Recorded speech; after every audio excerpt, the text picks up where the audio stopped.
రాముడు ఈశ్వరుని యొక్క అవతారము అని వాల్మీకి చెప్పలేదు.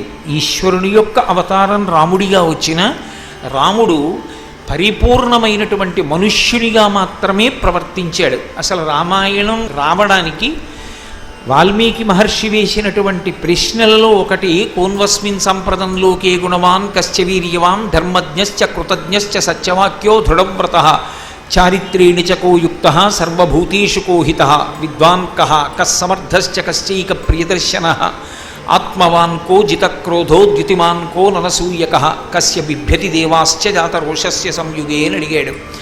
ఈ 16 గుణములు కలిగినటువంటి పరిపూర్ణమైన మానవుడు ఈ కాలమునందు ఈ లోకంలో ఎక్కడైనా ఉన్నాడా అని అడిగినటువంటి ప్రశ్నకి నారద మహర్షి చెప్పినటువంటి సమాధానంలో వచ్చింది రామకథ.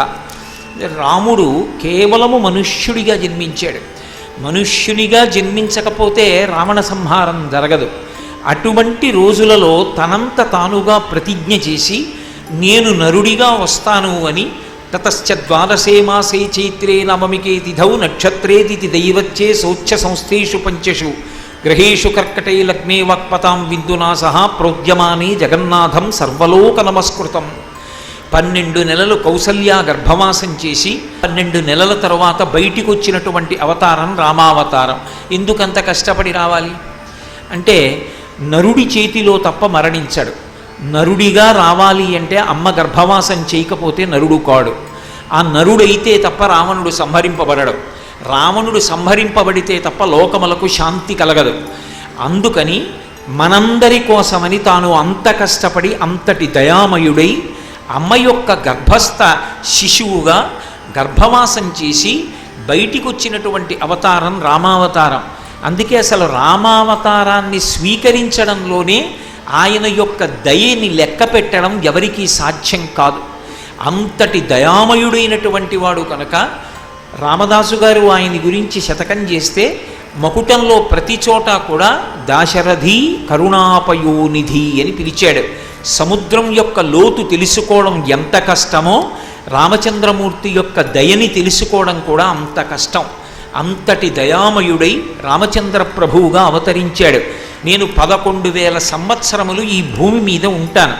రావణ సంహారం అయిపోయినంత మాత్రం చేత అవతారాన్ని ఉపసంహారం చెయ్యను.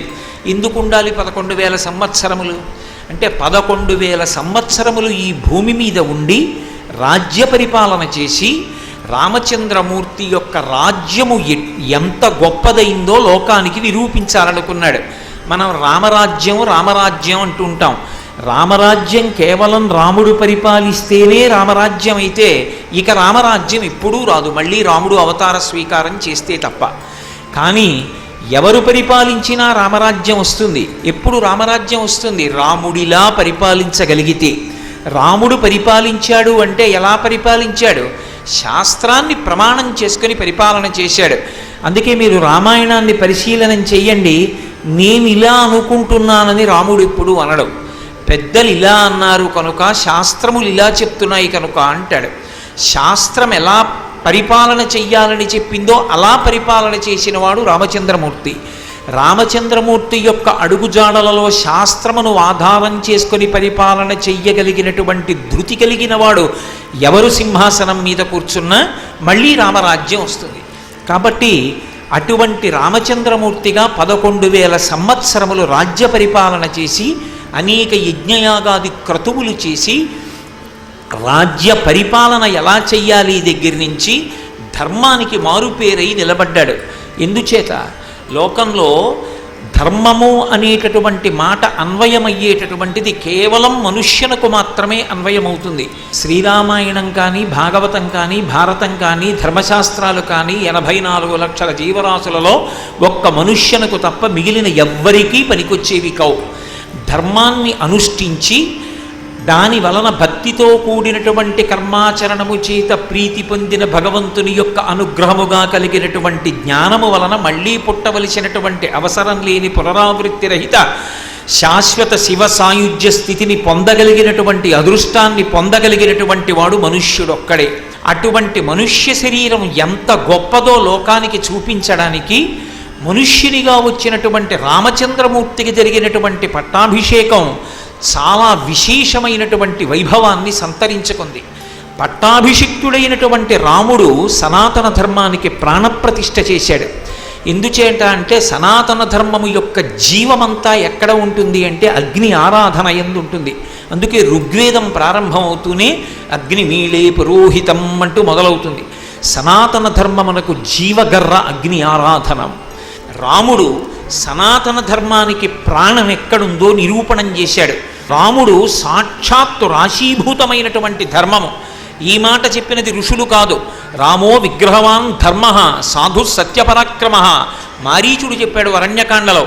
అటువంటి ధర్మమూర్తి అయినటువంటి రామచంద్రమూర్తి ఎటువంటి ధర్మాన్ని అనుష్ఠానం చేశాడో అదే ధర్మాన్ని లోకమంతా అనుష్ఠానం చేసింది. వర్ణము ఆశ్రమము బట్టి ధర్మం ఉంటుంది. ఒక ఆశ్రమంలో ఉన్నవాడి ధర్మం వేరొక ఆశ్రమంలో ఉన్నవాడికి ఉండదు. బ్రహ్మచారి ధర్మం గృహస్థుడి కాదు, గృహస్థు ధర్మం వానప్రస్థుడి కాదు, వానప్రస్థు ధర్మం సన్యాసిని కాదు. ఎవరి ధర్మం వారిదే. రాముడు తాను క్షత్రియుడిగా చక్రవర్తిగా తాను అనుష్ఠించవలసినటువంటి ధర్మాన్ని పరాకు లేకుండా అనుష్ఠించాడు. రాముడు ధర్మాన్ని అనుష్ఠిస్తాడు కాబట్టి లోకంలో ఉన్న వాళ్ళందరూ కూడా తమ తమ వర్ణాశ్రమ ధర్మములను తాము అనుష్ఠించారు. అలా అనుష్ఠించినటువంటి కారణం చేత ధర్మో రక్షతి రక్షిత. అనుష్ఠింపబడినటువంటి ధర్మము యొక్క ఫలితముగా లోకంలో ఉన్న జనులందరూ సంతోషాన్ని పొందారు. రాముడు తాను స్వయంగా ధర్మాన్ని అనుష్ఠించాడు. రాముడు ధర్మాన్ని అనుష్ఠించడంలో ఉండేటటువంటి ప్రయోజనాన్ని తన పరిపాలనా కాలమునందు ఉన్నటువంటి జనులందరూ తెలుసుకునేటటువంటి అవగాహన పొందేటట్టుగా అదృష్టాన్ని కల్పించాడు. ఆ కారణం చేత లోకమంతా కూడా శాంతియుతంగా ఉండగలిగింది.